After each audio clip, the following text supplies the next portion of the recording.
जयपुर के छात्रों, महिलाओं, उद्यमियों और राजनीतिज्ञ वर्ग ने बजट को आमजन और किसानों को राहत प्रदान करने वाला बजट बताया है।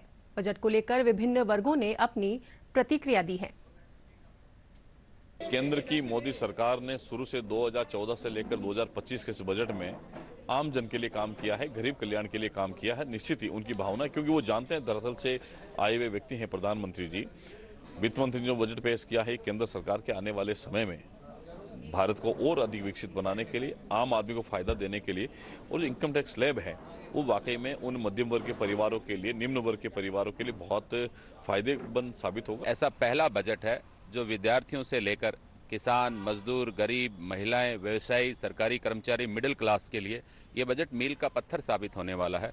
किसानों को यूरिया की किल्लत नहीं हो, इसके लिए यूरिया प्लांट की घोषणा की गई है। साथ में किसान क्रेडिट कार्ड की लिमिट को 3 लाख से 5 लाख रुपए किया गया है। किसानों के 5 साल के लिए कपास के पैकेज की घोषणा की गई है। विद्यार्थियों के लिए नीट और आईआईटी में सीटें बढ़ाई गई हैं, सीटें बढ़ाने की घोषणा की गई है, जो हमारे प्रतियोगी परीक्षा की तैयारी करने वाले बच्चों का भविष्य उज्जवल हो सके। और साथ ही जो मिडिल क्लास के लिए 12,75,000 रुपए का टैक्स स्लैब में छूट दी गई है। यानी पहली बार ऐसा हमें देखने को मिला है कि 1 लाख रुपए कमाने वाला प्रति महीना हमारा सरकारी कर्मचारी हो चाहे मिडिल क्लास हो, उसको कोई टैक्स नहीं देना पड़ेगा। ये बहुत ऐतिहासिक है। और निश्चित मानना कि जिस तरीके से बजट के अंदर मेडिकल दवाइयां सस्ती की गई हैं, जीवन रक्षक दवाइयों को सस्ता किया गया है, मेडिकल उपकरणों को सस्ता किया गया है, साथ में कैंसर जैसी घातक बीमारी जो हमारे भारत में बढ़ती जा रही है उसकी जो मेडिसिन है उनको सस्ता किया गया है। साथ में बहुत सारी इलेक्ट्रिक व्हीकल्स हैं, एलईडी हैं, टीवी हैं, मोबाइल हैं, उनको सस्ता किया गया है। डेयरी उद्योग के लिए 5 लाख रुपए की लोन की घोषणा की गई है। महिलाओं के लिए बहुत राहत मिलेगी, क्योंकि महिलाओं को टर्म लोन की जो है उन्होंने घोषणा की है कि टर्म लोन मिलेगा। और इसमें एससी एसटी महिलाओं के लिए भी बहुत सारे जो हैं प्रावधान रखे गए हैं।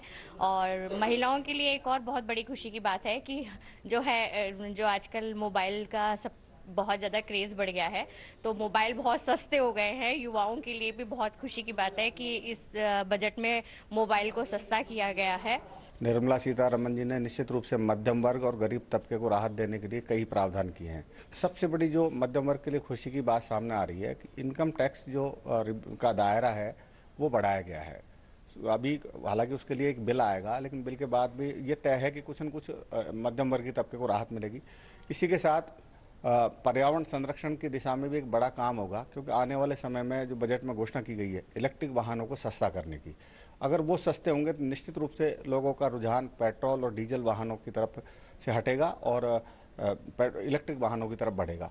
पानी की किल्लत है राजस्थान के अंदर, वो सेंटर की तरफ से 70,163 करोड़ रुपए जल जीवन मिशन के अंदर दिए गए हैं। अब डिपेंड करता है कि राजस्थान गवर्नमेंट उसके साथ कैसे उस फंड को यूटिलाइज कर पाती है और पानी की जो समस्या है ग्रामीण क्षेत्र के अंदर उसको कैसे पूरा कर पाती है।